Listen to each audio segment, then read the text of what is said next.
Did you know that there's a plant strong enough to replace plastic, oil, and building materials? That the same plant has been cultivated for industrial purposes for over 12,000 years. Yet it's been classified as a Schedule I controlled substance drug by the U.S. government. Nope, not marijuana, hemp. Recently, Kentucky Agricultural Commissioner James Cormer has requested a legal review of the steps necessary for hemp regulation if the federal ban is lifted on growing the crop. That's right. Kentucky could soon be reviving an industry that only a century ago was considered to be the most important cash crop and vital to the strength of the U.S. economy. So let's backtrack a little bit and talk about what hemp actually is.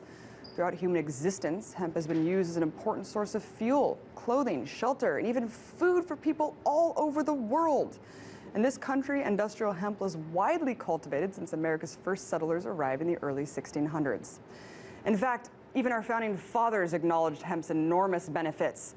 George Washington, John Adams, and Thomas Jefferson all grew hemp on their private farms. And Jefferson was even quoted once as saying hemp is one of the greatest important substances of our nation.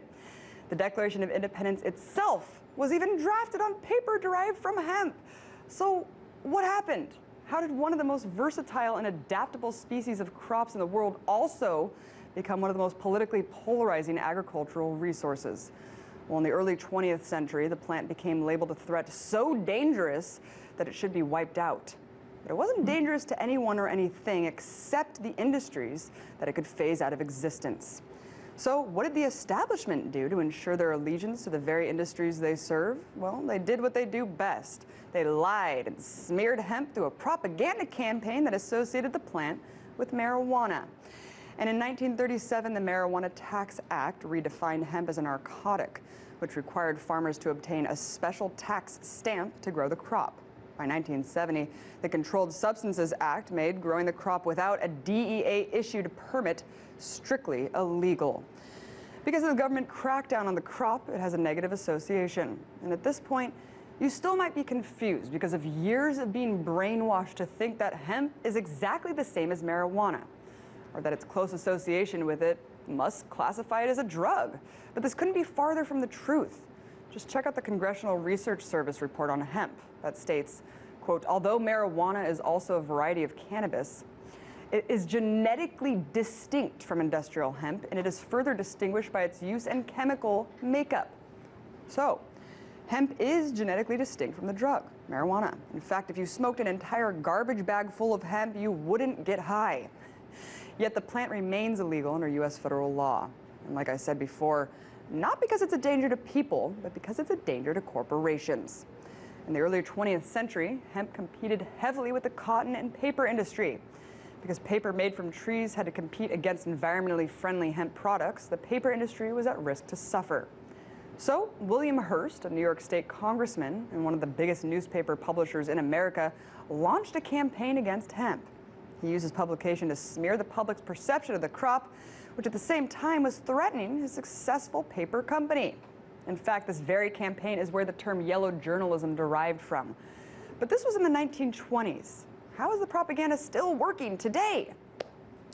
Because the threat hemp poses isn't limited to paper. Reviving the industry could potentially devastate the profits of huge corporations that manufacture lumber, fossil fuels, steel, alcohol, and even food, among many other things, including this. In 1941, Henry Ford even built a car made almost entirely from hemp. The frame of the car was 12 times lighter than steel and 10 times stronger. Not only that, but the car was powered by hemp seed oil. Do I even have to explain the threat that this technology would pose to giant oil companies? Processed hemp also creates one of the strongest fibers we know of, providing all natural materials to build homes, ships, trains, planes, and automobiles, and practically indestructible clothing.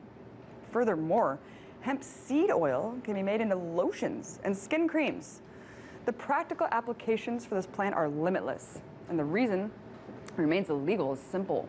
It's just one giant push to preserve the profits of corporations that poison our planet, destroy our forests, and bankrupt the world. But this all could change if recent efforts in Kentucky are any indication, and if moves by a few key members in the U.S. Senate succeed.